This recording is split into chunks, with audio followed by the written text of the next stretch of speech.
What's up, fellas? Welcome to our latest installment of Red Spin Sports. I know Mike wanted to kick it off a little bit. We got some good NFL fanhood beef going on. So what's up between the Jets fans and Jaguar fans? I mean, we all know Trevor Lawrence, right, is about to dunk on Zach Wilson for years, but evidently there's a little bit more of what's going on right now. Mike.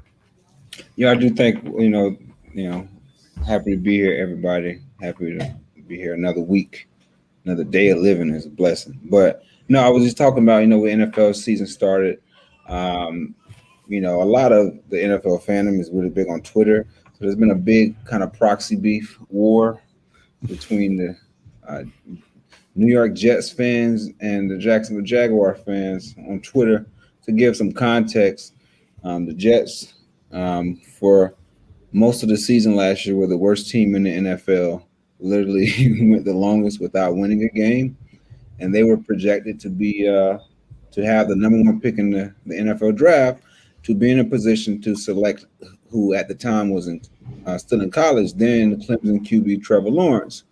Well, of course, the Jets played the Los Angeles Rams in early December, and they decided to win a game, to much delight of Jaguar fans everywhere, who now had a chance to get the first pick, because we had won one game at the start of the season against the Colts, but it was, it was a mirage. It was, it's like the worst. Like the worst way to go 1-15 is to win the first game and then lose every single game afterwards. Yeah, especially against a playoff team like the Colts. Right, and look good versus them, and then in the second game, look good versus another playoff team who won the division, Tennessee Titans, barely lose that game by a couple points. So, all right, back to this proxy war beef. Not even a proxy war, just straight up, Cold War. It's more of a Cold War, not necessarily an outright violent conflict. So.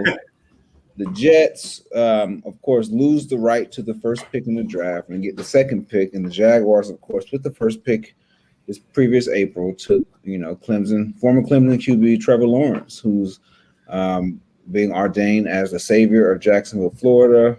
Well, because he is Jesus, right? I mean, he looks like Eurocentric Jesus, Yeah. He plays, he has an arm that's touched by an angel.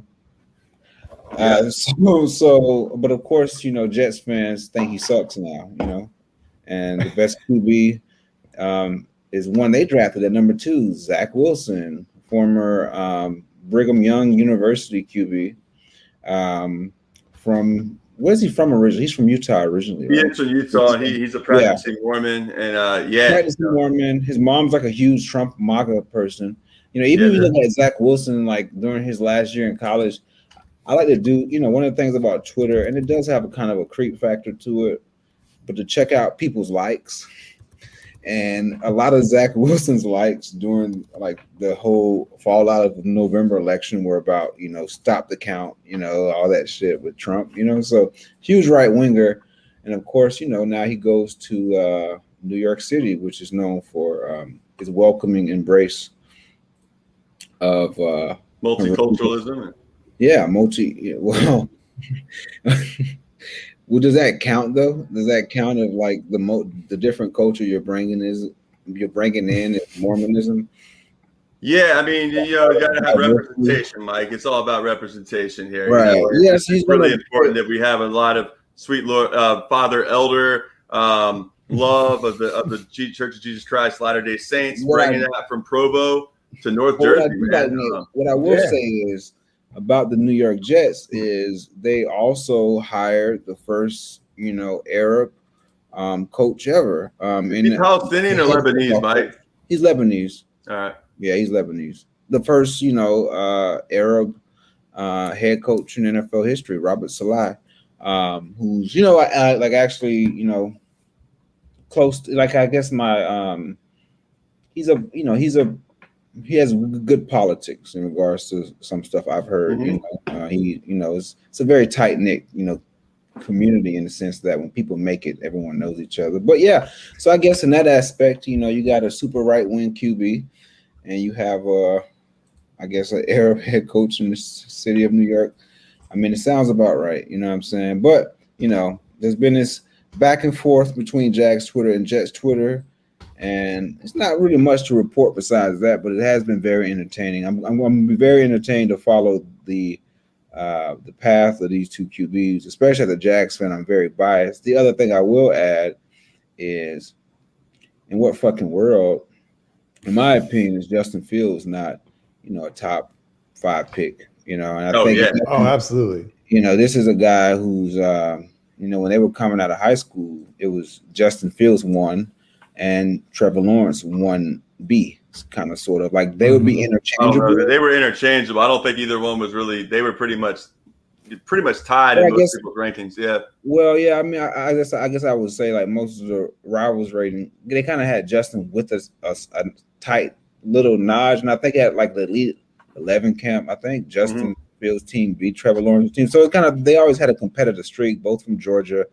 played high school ball in Georgia. Trevor went straight to Clemson. Supplanted Kelly Bryant as QB at Clemson, and then led his team to a national championship his freshman year and 2 bowl appearance, 2 playoff appearances in the college football playoffs the following 2 straight years. Justin Fields, of course, took a different path to the NFL, left Georgia, for various reasons, some of which included charges that like you had baseball. Well, he was playing baseball, right? Getting called the N-word while playing baseball up for Georgia. And then, other comments probably about his sister and all that stuff. So he moved. He goes. So, Mike, real quick, if I may, just to point out that Justin Fields and Trevor Lawrence, played high school football about 20 miles away from each other too. So it's like the 2 best players, not just in the country in terms of being linked in this draft, but also we're very much in proximity with each other in the same neck of the woods. So. Right. Yeah. I think I brought up the point about them playing in Georgia. Even very much close to each other, So Justin Fields goes to Ohio State, and flourishes, the first 2 leads Ohio State to 2, playoff appearances. His production is off the charts, but then all of a sudden, he, in this, he was part of Ohio State was part of a conference that started the college football season late. So he didn't have, let's say, the best stats. It's always interesting to watch, I don't know, this is like a random like football fanboy type of thing, but to watch just to look at the rivals like ratings from a couple of years ago and see where those players are at. That was from 2018. Look at that's the top 5 from rivals. Right. Yeah, like Amon. You see Lawrence and Fields are right there 1 and 2. Amon St. Brown, I think he's playing with the Colts. The Colts drafted him. JT Daniels starting QB. Georgia. I haven't heard Xavier Thomas.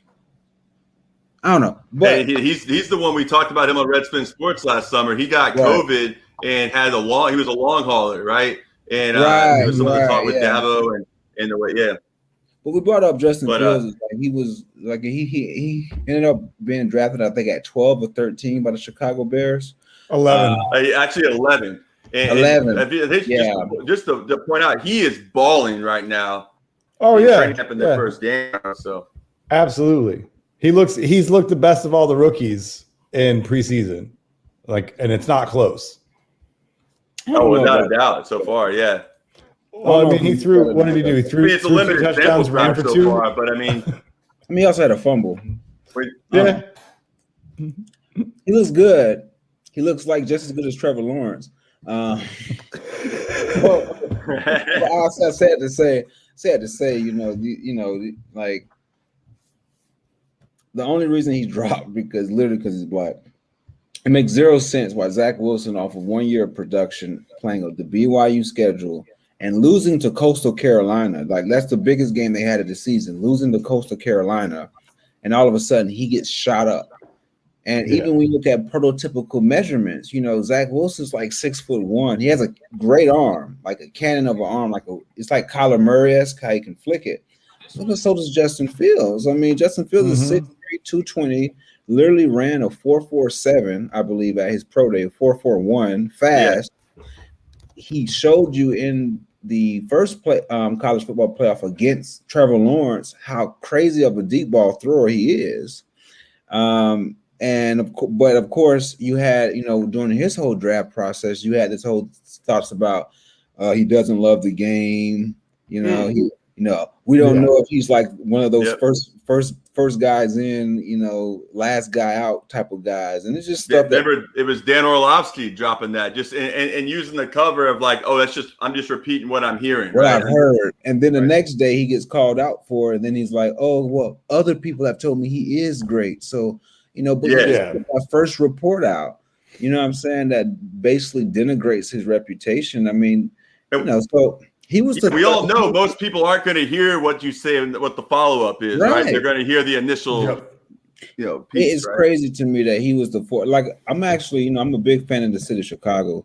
I have a lot of great people I know there, so I'm actually very happy that he's there, because I'm like, I would love to root for Chicago. I would love to root for a team in the NFC.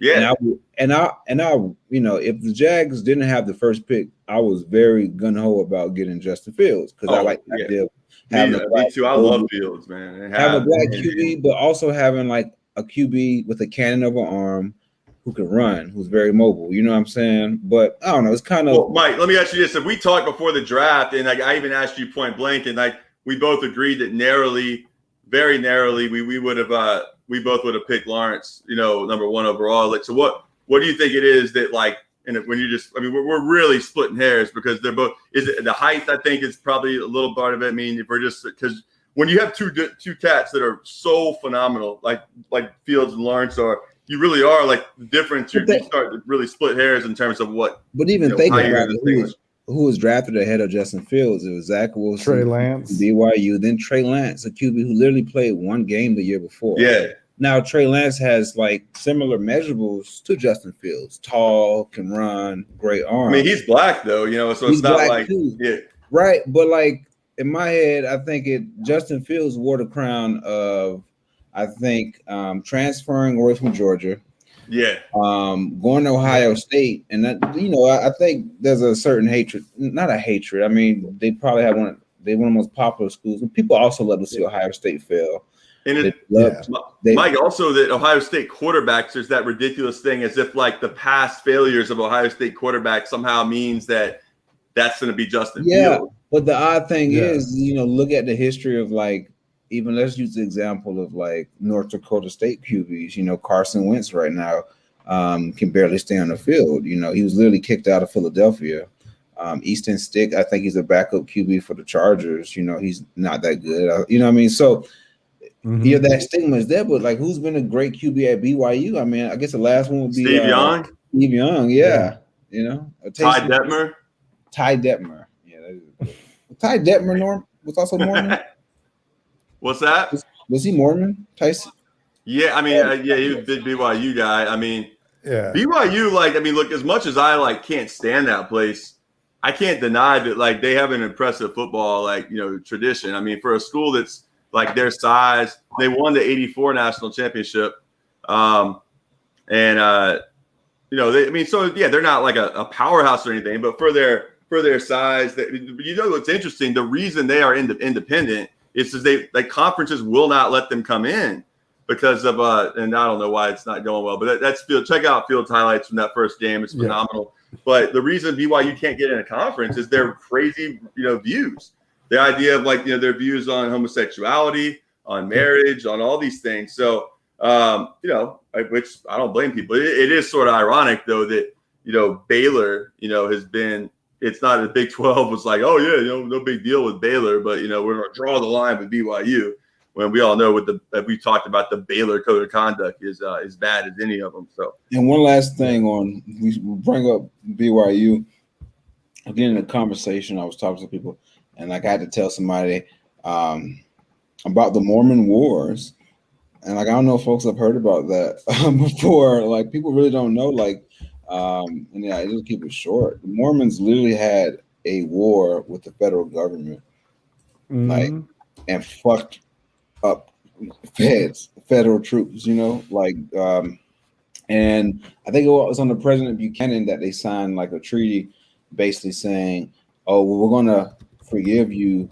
for killing our people, for killing U.S. soldiers in exchange for you, accepting the authority of the U.S. federal government." I say that to say it's just wild, the extent of insurrectionists, especially if they're white, what they can get, what they can get away with if I mean, Right. it force cost themselves, them, it cost them living in Missouri, though. Right. It pushed them a little left, Yeah. Here's a lake that is not worth shit, you can just move here. Yeah. You said Missouri, Justin? Yeah. Yeah, there was a lot of skirmishes in Missouri with the Mormons and the federal government. Yeah, true. Yeah, you're right. And Missouri actually has a very interesting history when it comes to slavery in this country. I mean, not just the 36-30 parallel Missouri Compromise, but, you look at the history of even that Missouri-Kansas rivalry in football and in basketball, which got disrupted when Missouri left to go to the SEC. Missouri was very much like, it was a slave state. Kansas, a Jayhawk were literally the people that followed John Brown and were guerrillas that would come and, they would practice irregular warfare, and they would go and they would raid basically the pro-slavery forces in Missouri and the slave owners. And so when it is sort of weird, if you're a black guy playing for the Missouri Tigers, and then that history is out there where the Kansas Jayhawks are literally the ones that were the militant anti-slavery fighters, right? Going and, raiding and doing everything to frustrate and just completely jam up and mess up whatever the Missouri, proto early Confederates were. We all know about Bleeding Kansas in 1854. That was like the theater that really, I think, was the beginning of the Civil War for all intents and purposes. You had proto Confederate troops out there that before the Confederacy technically existed, and so that fighting, people that wanted to keep. They wanted to not just, end slavery legislatively, but were willing to fight and die to end slavery, right? So it's a really fascinating history, and it's cool how, again, sports intersects with these historical narratives in this country in a big way. I mean, the fact that you have the Kansas Jayhawks, look up what a Jayhawk is, and you can learn more about that. Yeah. But I think we should transition now, though, fellas. What do you think? I just want to throw. We were talking about some name, image, and likeness stuff. This one just dropped today, so we got Alabama Crimson Tide freshman Quincy Kool-Aid and Nate McKinstry. All right. Yeah. Justin had one more thing on that. Yeah, go ahead, Justin. I just had to throw it out as a native Michigander, this Ohio State quarterback thing. Listen, there's nothing the people can ever do to wash the stain of Kurt Herbstreit off of them. Okay? That is a stain that will last forever, and you can't just wash that away. So how about, Justin, since you brought Herbstreit up, his book is dropping today, and I thought maybe you would want to give us a nice review and talk about a lot of cool inspirational stories about his fun travels around America, hanging out with Marty Smith, hanging out with the good old guys on game day, Scooter Corso, right? The Sunshine Scooter. And you're just a good old guy, right? Wholesome American values, right? You know what's funny about Herbstreit? He literally up and got his ass out of Columbus, Ohio, because Ohio State fans evidently were mad that he wasn't being enough of a homer or something. Yeah. But yeah, I mean, I don't know. Maybe you could tell me. I know he's got really right-wing politics, and it's like a big evangelical. Am I right about that, or what? Absolutely, and also just anti worker in all ways. These students should just be grateful for the opportunity that they've been given. Look what he did with it. Yeah. I mean, since everybody can just finish up playing college football and just go in and he capitalized at the right time. At a time when that was getting started, getting off the ground. Craig James was leaving. College Game Day was originally on there. And he did a good job with it, but it's the idea that that's because I things. Look, you capitalized on good timing, right? But now you're using your good fortune and the fact that you've done well with it in terms of analyzing games and just basically doing the whole talking thing with watching college football, giving analysis to be an example of why. The system works, right? For everybody. And that's definitely, say, problematic to say the least a little bit. But anyways, moving on, man. Herbstreit, I guess don't go buy his book. Nope. Yeah. I would recommend nobody do that. Yeah. Anyway, so what do we think here, guys? Kool-Aid McKinstry here. We're going to see more and more of these coming down. Let's check out this. This literally just dropped this afternoon. So this guy, pretty much everybody that signs with Bama is a 4 and 5 star now. And look, I mean, good for him. You got a nickname like Kool-Aid. You might as well, get a little coin from some flavored drink companies here. But let's see, entered into a partnership with Kool-Aid. Here you go on Twitter, brand athlete. What's the deal breakdown to? Let's see. I don't know if it's disclosed on this one. We know that Bryce Young is over 800,000, in deals here. Mm-hmm. But in terms of the monetary figures, not disclosed right yet. Okay. And y'all come across any other, interesting NIL deals so far? I haven't seen any big one, but I'm still waiting on the first article to talk about what that 1099 is going to turn that 800,000 into. Well, I still want to know. All right. Well, how about this one then? Here's another one right here for y'all. Let's keep it going with this theme. Oregon Ducks football star Kayvon Thibodeau and United Airlines. Future top 3 pick. What's that? Future top 3 pick. He used to be he's phenomenal. 2 years ago. He's a fucking monster. He's like absolutely. I mean, you're talking like Chase Young, maybe even beyond Chase Young. But good for him. I mean, like I know that on the critical aspect of this, we've talked about this before. It is interesting. It's pretty clear like why the Brett Kavanaughs of the world and so many others in college football now that are in the media talking head class, the guys like Andy Staples who are proud capitalists, who from the Athletic and talks about how great it is from a market-based standpoint.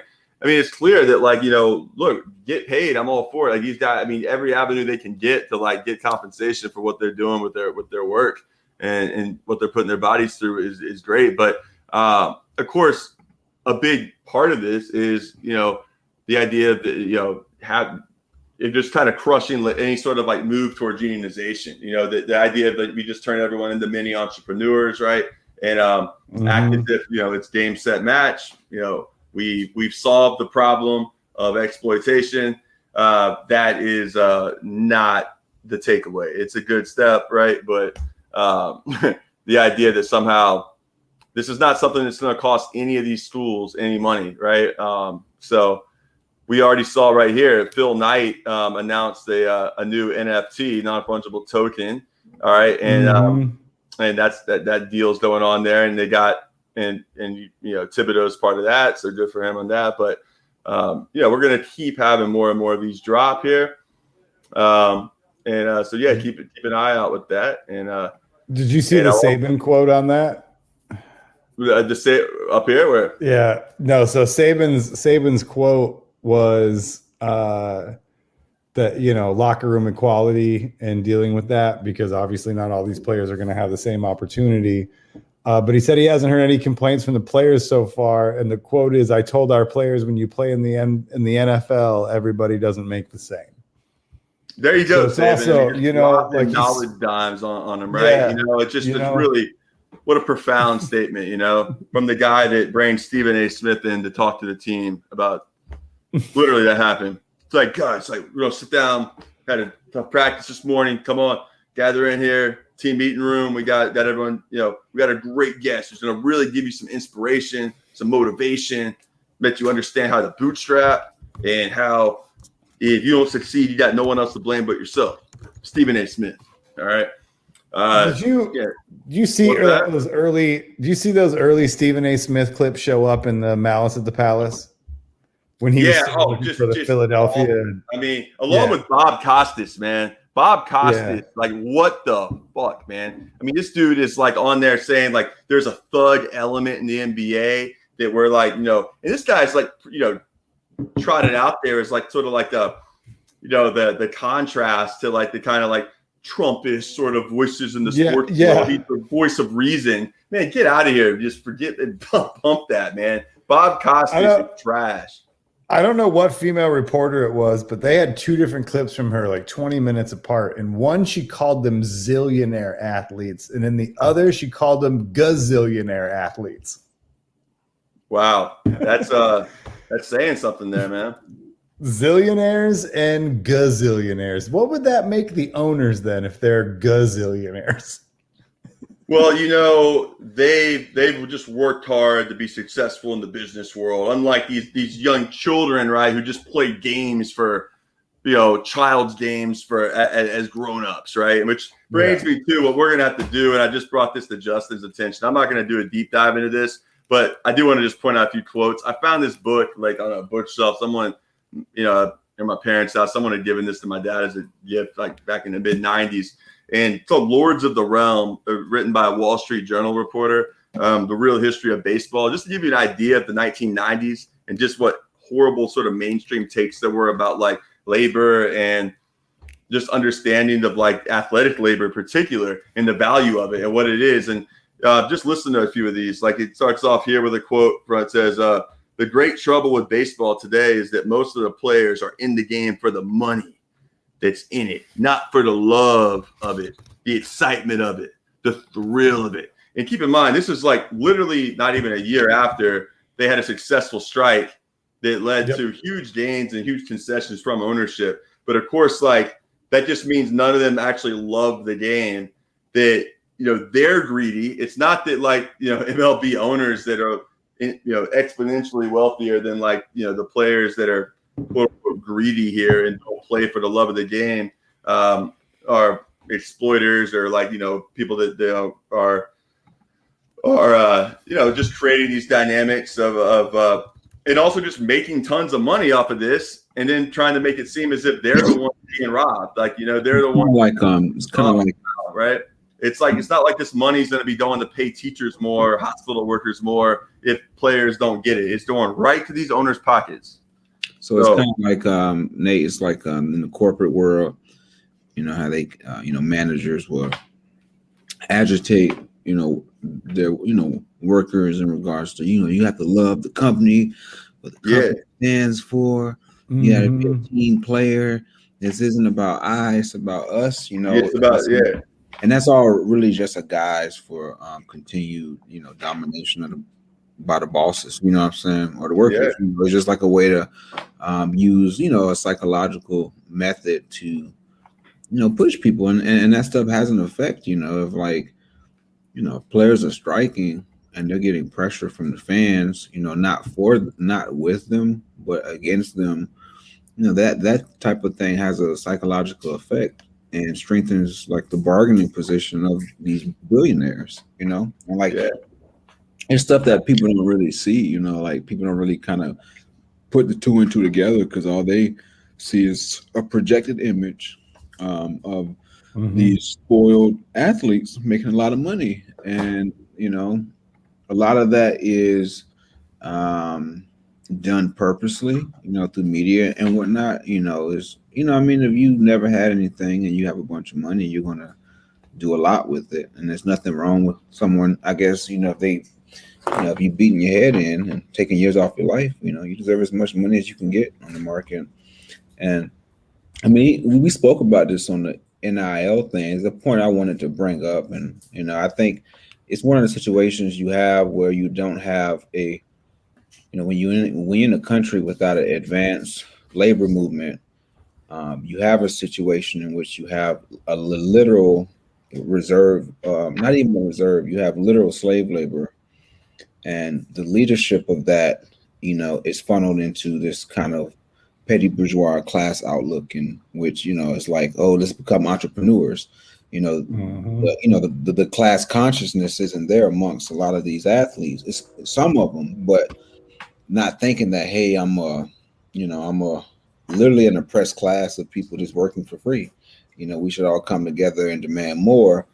When you don't have like kind of that in society, you know what I'm saying? And like those ideas propagated, you know, amongst these athletes, you know, because I think in, you know, you had this situation, maybe another country, you probably would have already had unionization, but the U.S. has probably the weakest labor movement in the world, you know, and there's no consequence that you also have the most billions made in this country, because you have the worst, you have the worst type of exploitation here. So without a lack of a strong working class movement here, these literal slaves, these college athletes, the solution from the ruling class, is going to be, we rather have slavery, but how else can we, how can we devise a plan that is not going to take money out of our pockets, but is possibly would take money out of someone else's pockets, some other millionaire corporation, and the players will look at it from the standpoint of, they'll learn more about capitalism through the experience. You know what I'm saying? How to market. You're getting a good business education, right? Right, you're getting a good business. These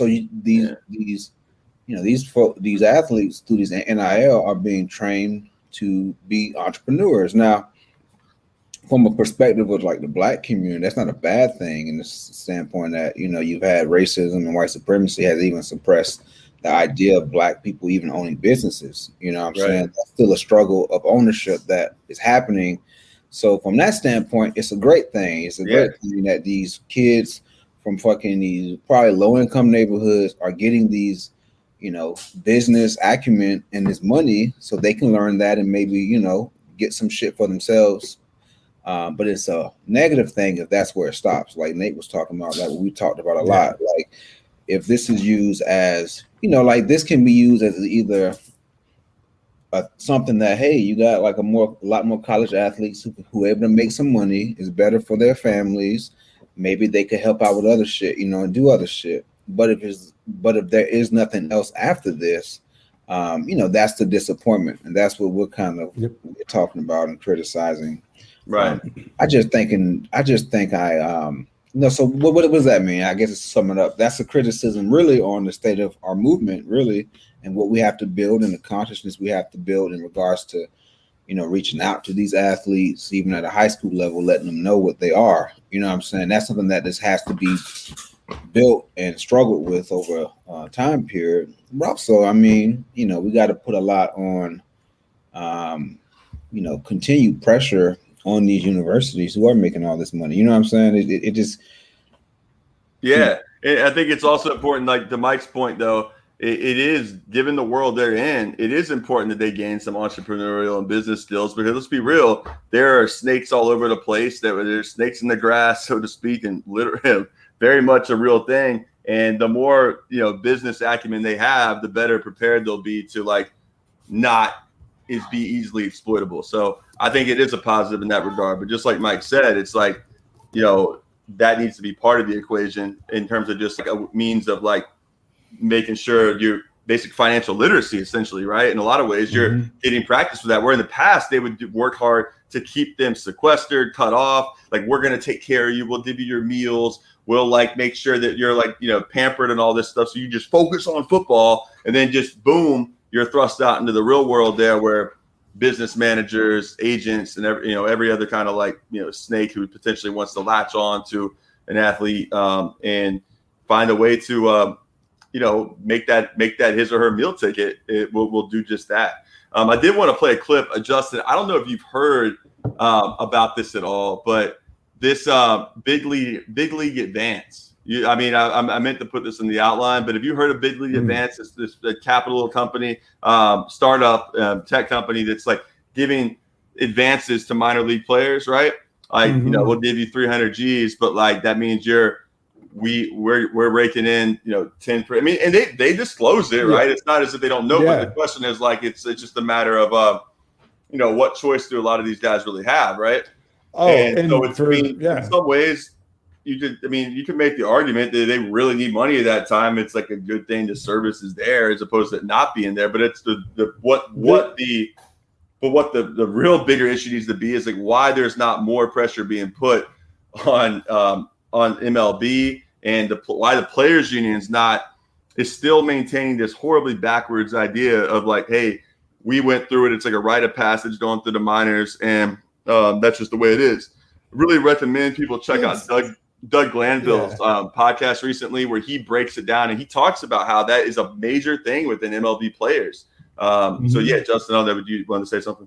Yeah, it's this right here is payday loan for minimum wage workers, because that's what minor league baseball players are. Yeah. But in ways, this is a much worse system, because you aren't loaning somebody $300 that you're going to make $1,300 draining them when they pay it back on the high interest from like a payday loan place, right? Yeah.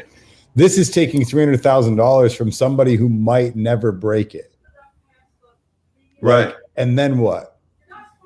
Well, and minor league players, for, you're only paid during the season, and some as little as $500 a week, but that's only through the season. And that's just in, like at a certain level. It's even less below that. I mean, what minor league baseball players get paid, it's almost unfair to call them, minimum wage, because really when you break down their year, I mean, they're getting paid server wages, but with no tips. You know what I mean? Like, oh yeah. I mean, absolutely. And for a company, for a company to exist, to loan them, money based on potential, like I said, it's Andrew Schwimmer, a guy, former pitcher for the Phillies, who came up. Like, they'll check out this clip here from it real quick and react to it. In an office out. Hold on, how's the sound on this? It was good. Inside Washington, D.C., a group of financial analysts is trying to find the next big thing, looking for just the right investment that will make them all rich. Are you doing it by investors, by dollars coming in, or is it? Swimmer and his team don't invest in stocks or startups. They invest in something more humans. People. Humans. Specifically, baseball players. Justin, is this your job setup? Like in the office with a bunch of laptops and shit? Yeah, look.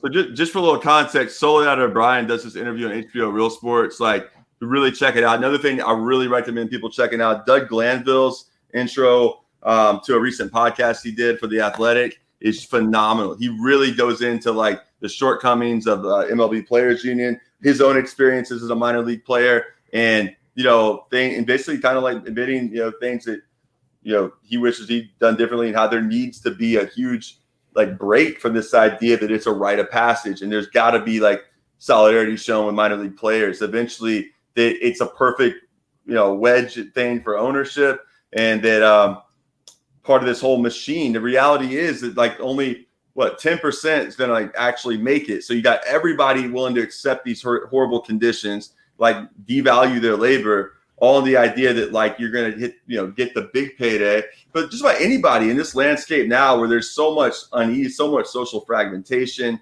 so much social just like angst right now about so much.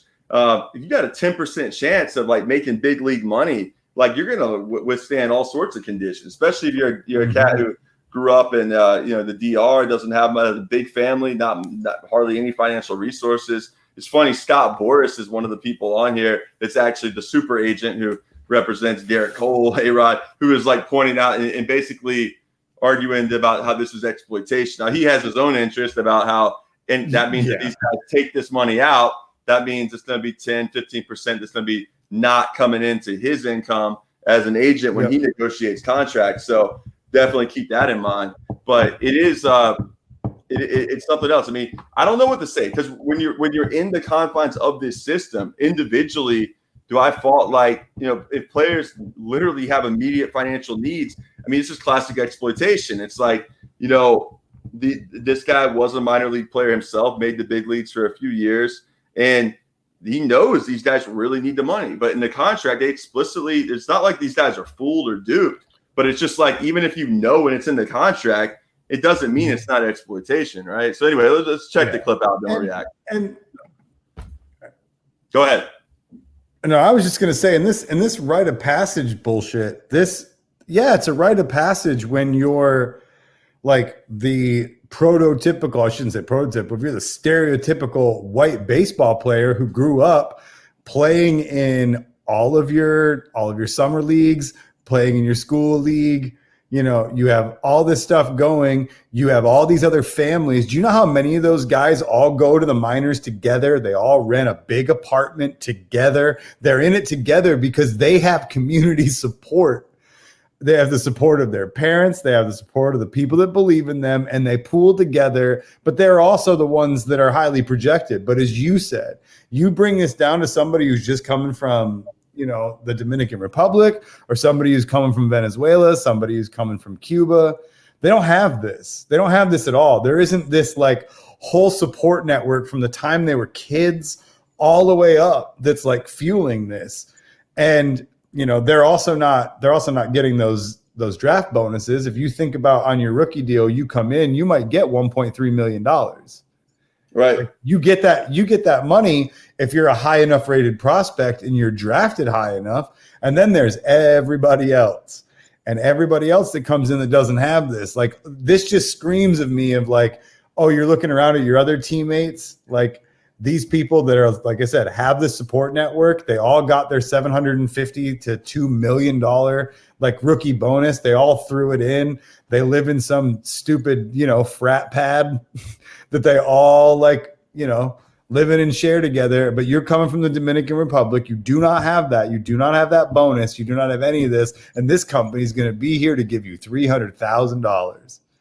It's actually in terms of market, thinking like a capitalist. Yeah. I mean, it's really good because it's like the more minor league players you have, the bigger like kind of base they have to market their services to. And you have to, like baseball's not going away. So like they can, as a business, they can always fucking borrow money and have a reserve to fucking do this type of like bullshit Ponzi, whatever. Capitalism is fucking sick. Yeah. But it's wild though. In an office outside Washington, D.C. And it's not like the last point, it's not like, like you said, like there's a talented 1% of like athletes drafted into the minors who, for example, can play any sport they want. Like, there's been, star athletes in the NFL, Russell Wilson, Kyler Murray, all top, MLB, draft picks.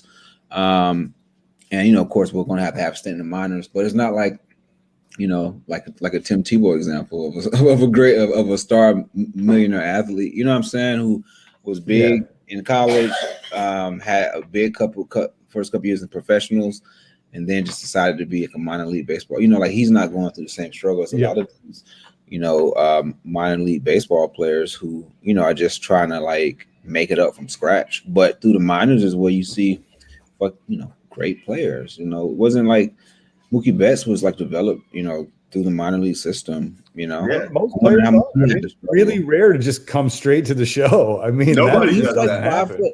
Think about it, like him developing, let's say him developing out of high school, it was like 5'8", 150 pounds. You know what I'm saying? Like, he couldn't have gone straight to the, MLB and became a baller just based on his measurables alone, but he had a certain quickness to him. He had just a skill set that you could, the minor leagues actually was a beneficial thing for the minor leagues. Literally, there's no such thing as going straight to the majors. Like it doesn't exist. No one does it. Yeah, it doesn't. You have to go literally. Some it's a lot shorter, but here, anyways, we'll react on the backside. This is short. In an office outside Washington, D.C., a group of financial analysts is trying to find the next big thing, looking for just the right investment that will make them all rich. Are you doing it by dollars coming in, or is this? But Michael Schwimmer and his team don't invest in stocks or startups. They invest in something more unpredictable. People, more specifically, baseball players. Barrel percentage, the best in the major leagues. Around here, the numbers crunchers watch not CNBC, but ESPN, and track not the stock ticker, but the box scores. The goal, to figure out which players are going to go bust and which will go boom. So if there is a player who was out on this field, I could point to that player and you'd say, he's going to make it or he's not going to make it. I could tell you his expected career earnings in the major leagues throughout his entire career and the likelihood at every stop, like likelihood to make it, likelihood to become a Hall of Famer, like, all of those different probabilities. I could give you that. With how much accuracy? Better than anything else that's out there. Are you rich now? This is not a charity. I tell the players, this is not a charity. We're investing in you because we think we're going to make money. And if we do make money, it's going to be a heck of a lot more than we paid you.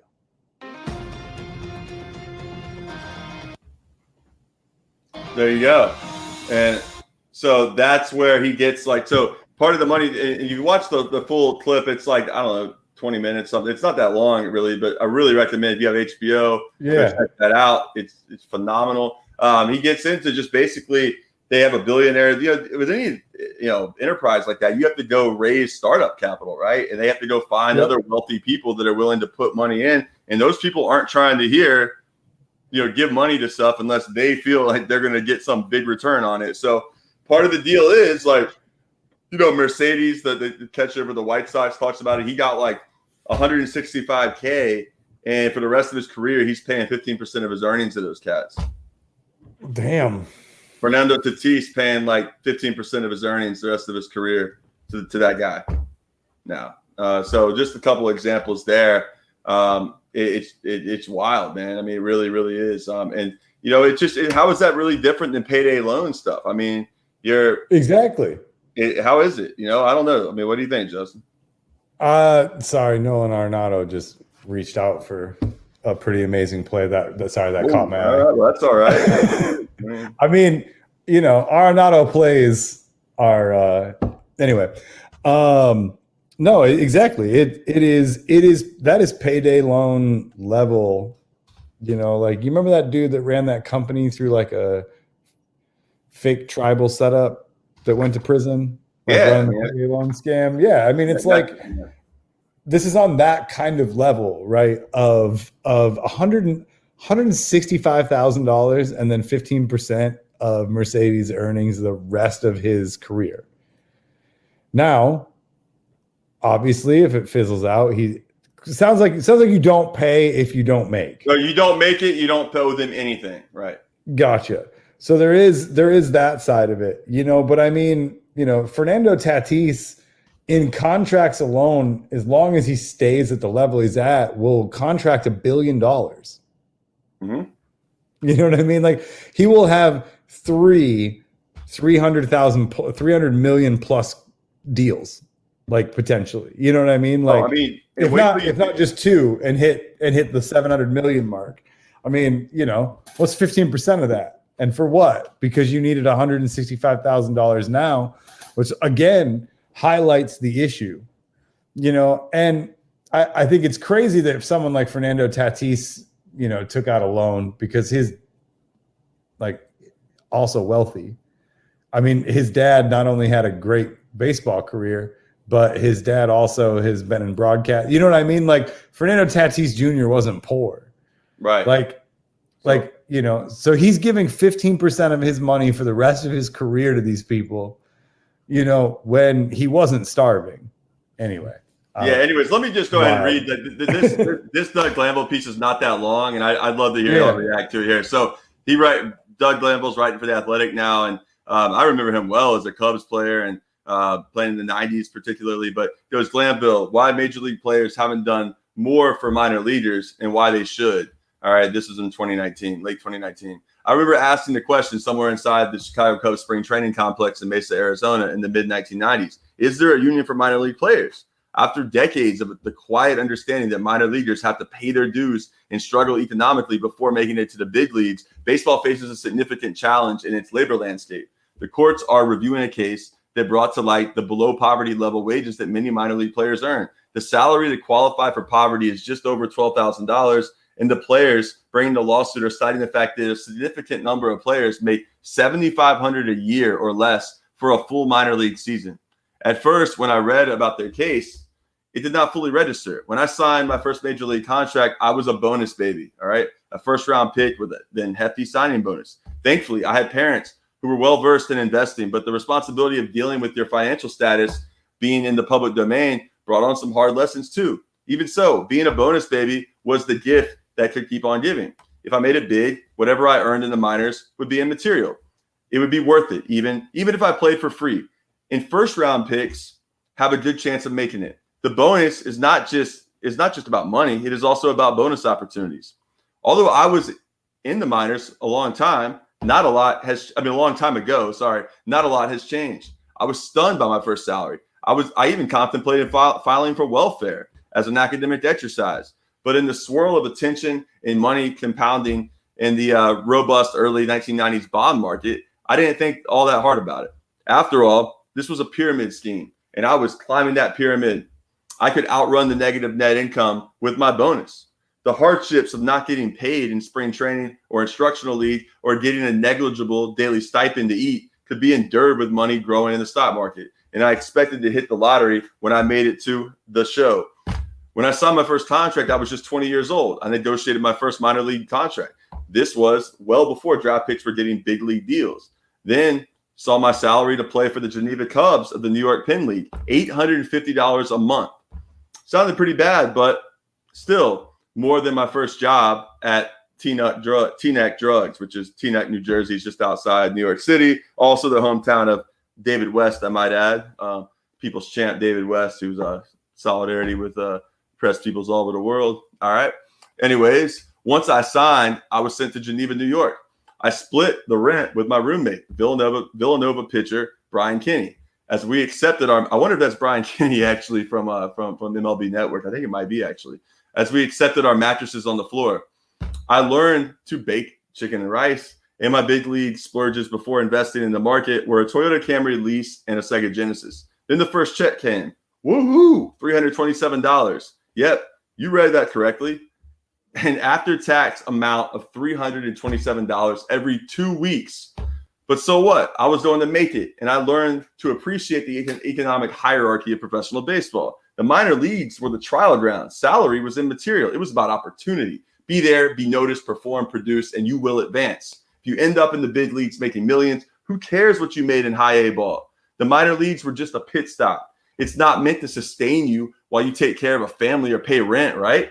It was the money you collect when you crack open that Monopoly box, play money, go see a movie, go to the club. It's just a glorified stipend until the real money comes in, which of course is inevitable. Because of course, when you're in this lane, you're not going to think you're not going to make it. Everybody thinks they're going to make it, and about 10% do. Anyways, I digress. Do people actually live on this? Don't we all just go home to mom's house when the season is over? Nope. When I asked that original question about a union for minor leaguers, I knew there was something wrong with the system. There were the haves and the have-nots, and we are brothers along the way. Teammates in Winston-Salem, roommates in Daytona Beach. When one breaks through, talent is credited, but that breakthrough constructs an invisible barrier. Former teammates who didn't make it through are on the other side of the tracks, and if you never switch off the minor league track, you just glide along the rainbow and right off a cliff. The vast majority of these players never get out of this theme park of poverty. Some may get on a big league roster, make a decent AAA salary, but that is still an elite group. Most end up as filler, and many decision makers already knew that about certain players well in advance. We assumed as professional athletes that no one was going to accept our claims of neglect and poverty, even if we had legitimate points to make. We were playing a game for a living. And if we took our education seriously, we could go into something else afterward. You could always go back to school, it is said. True, but 30-year-old freshmen are not exactly in the cool kids club. That's definitely fact. The perception of this temporary state was regurgitated by both insiders and outsiders. It is what you are going to make that counts, the future. You have scratched a lottery ticket, one that gives you $327 every 2 weeks. Just use it to buy more tickets. What matters is what happens when you hit the lottery. So no one changed the system. And I did go on to hit that lottery a few times. I played 9 years in the big leagues and neglected to ask any more of those questions about the minor leagues. Just like most big league retirees, we who make it can justify this rite of passage. See, I needed the hardship to be motivated. The bad motels, crossing highways to eat, carpooling, playing an entire spring training in exchange for a faded green carpeted motel stay, huddling with players from the Dominican Republic who, to save money, snuck electric frying plates into hotels to make moro de habitules. Yeah. I can say that I made those poverty wages too. I can say I worked at Barnes & Noble in the offseason to have extra cash for Christmas. I can say I saw a patron walk into that same Barnes & Noble wearing a hat promoting my Ivy League engineering school. And when I told him I graduated from the same place, the horror on his face said it all. What are you doing working here? I was just waiting for a different kind of graduation. Under these circumstances, the system will not change. Owners and laborers are in a strange mutual understanding. They both reinforce the system. It makes sense to those who endure it for major league glory, and it makes sense to those who implement it as a form of motivation by paucity. And we stop asking the questions when we reach our goal because we now have to focus on staying. But the questions are getting asked in the class action lawsuit and by presidential candidates like Bernie Sanders. How is it that MLB generates so much revenue and can pay a player $400 million but cannot pay low-level minor leaguers above the poverty line? How is it MLB able to bypass certain labor laws? Fair question. Few make it to the show. And those who do, most don't stay that long. All right. The vast majority of professional baseball players have played for a significant amount of time at minimal wages and then post-career hope to re-enter the workforce inside the game. Yet most will have to find another line of work altogether. There's a good chance they had surgery somewhere in there too, but they got the chance to live the dream. So we stop asking questions. The dream blinds us to what is fair. You have the same profession paying people $30 million a year while paying others $13,000 a year. Maybe this chasm can be explained by the cold bottom line nature of capitalism, but it is also by design. Wow, capitalism entering its way into the lines of the athletic here. All right. Antitrust. Let's see how much longer we got here. We're getting there to the end here. All right. Antitrust exemptions have allowed this system to grow in such a way, providing significant space to avoid inconvenient and onerous labor rules. One particular standout is the exemption from the Fair Labor Standards Act, codified by the recent Save America's Pastime Act. All right. But also in all of the key negotiations for new collective bargaining agreements, minor leagues are an afterthought at best. Almost all MLB players were once minor leaguers, but they are disassociated from that world. There is no voice for the minor league player collectively, even though they are a blink away from being in the big leagues. There are a host of reasons / excuses for why minor league baseball players remain on this island. It is said that the wide geographic and international expanse they cover lead to a lack of cohesion, right? Fear of retaliation. It is also cited. You could also mention, different languages, right? Who knows? There's a lot of different reasons. But the late labor legend Marvin Miller agreed to an extent. Quote, the notion that these young, very young, inexperienced people were going to defy the owners when they had stars in their eyes about making it to the major leagues, it's just not going to happen, Miller said in a 2012 interview with Slate. Under the current financial structure of the industry, things will not change out of sheer generosity. All right. MLB is operating within the boundaries of a legal framework. All right. And will continue to do so until it is forced to change. Even if the current lawsuit is not successful for this group of players, baseball has seen the power of strident dissent in the courts. They have seen public opinion turn. And what happens when spotlights are shined? Commissioner Manfred will likely get ahead of it and be proactive, as he should. Most notable is the proposed plan that will contract the minor leagues and create a whole new set of issues that will be contested, litigated, and debated in the court of public opinion. Yet it takes more than a legal challenge alone. Yeah, it takes a labor struggle. All right. The social norm of what many players like myself accepted about the minor leagues will also have to shift. I fought hard for the MLBPA. All right. In boardrooms, meetings, MLBPA offices. I was a student of labor history, working to be an effective representative for every major league team I played for in my 9 years. So he was a union rep in every team he played on. I even served on the subcommittee with union head Donald Fear, but that was for big leaguers. The minor league blind spot is real when you are on top. We conflate our personal journey to the top with what everyone should experience, as if we all make it, as if an entire constituency making wages below the poverty level should be acceptable in a sport that generates significant revenue. The players have some power here, but when you are in the throes of a career and making big bucks, it is hard to see what is not in front of you and even harder to see what is behind you. But the players can make it part of their mission. Former players like myself can shed light on it by recognizing the reason the system exists is partly due to ownership, for sure, but also because players don't think that much about these issues once the minors are in the rearview mirror, or in their rearview mirror. It appears these court cases and perhaps some political figures could be about to change that. MLB players may not notice any significant changes in their pocketbooks, but minor league players may be able to afford more than a mattress on the floor. Maybe one day soon, big leaguers will push for the answer to the question they did not think was worth asking. Only then will minor league players be compensated as true professionals who have a future, regardless of whether they make it to the major leagues. All right, so yeah, powerful. And there are lots of current players that are leading this push. And there's a lot of veteran players that are also, you know, leading this push, which is also good to see. But at the same time, you know, I mean, he says it really clearly, right? Like he was one of the bonus babies. I mean, right. If you're one of those lucky ones, you know, and Dustin, can you tell the listeners maybe what a bonus baby is in baseball context?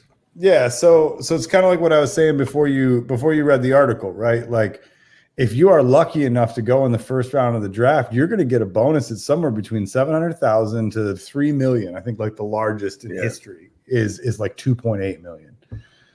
And you're going to get that. But do you know how many rounds there are in the MLB draft? I mean, there are hundreds of picks. I mean, hundreds. It's like 40 rounds, man. Yeah. So, you know, you've got all these guys that aren't going to get there. And for anyone out there that's just, you know, a casual baseball fan, I urge you, like, everyone's got a team. Go to your team. Look at their 40-man.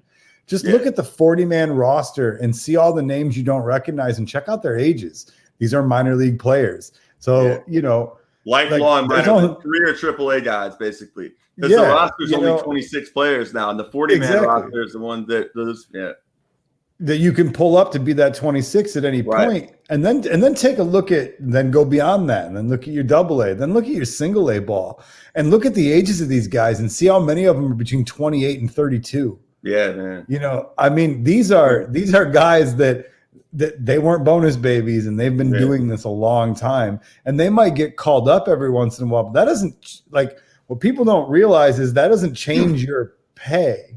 It's not like you get called up to fill in for somebody because you're on the 40-man and you get called up and you get to live your major league dream for 2 weeks. You get paid MLB money for like a week, right? Yep. And then you're done. Yeah. Yeah, and you think about it breaks my heart, man, when you see the call-ups. Like, even, you know, the Yankees have had a lot of injuries this season, and you have these guys coming up and they come up and do well and they're fighting hard, and you just know, like, you know, it doesn't matter what you do or don't do, you're going right back down, man.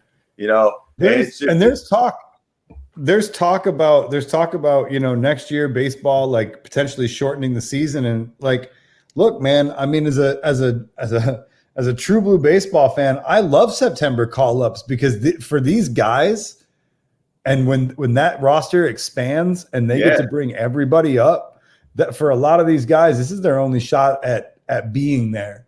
And they're going to be back, and they're going to be playing for these poverty wages. And then the last thing I just want to say is that, you know, the stories that get told, you know, we can't talk about bonus babies without bringing up my least favorite to talk about because of how his story was spun. And that's Jake Locker, former quarterback of the University of Washington, who used his bonus to pay for college and not take a scholarship. So that's what he did. He used his bonus to go play at UW and used it to pay for college while his scholarship could go to another player.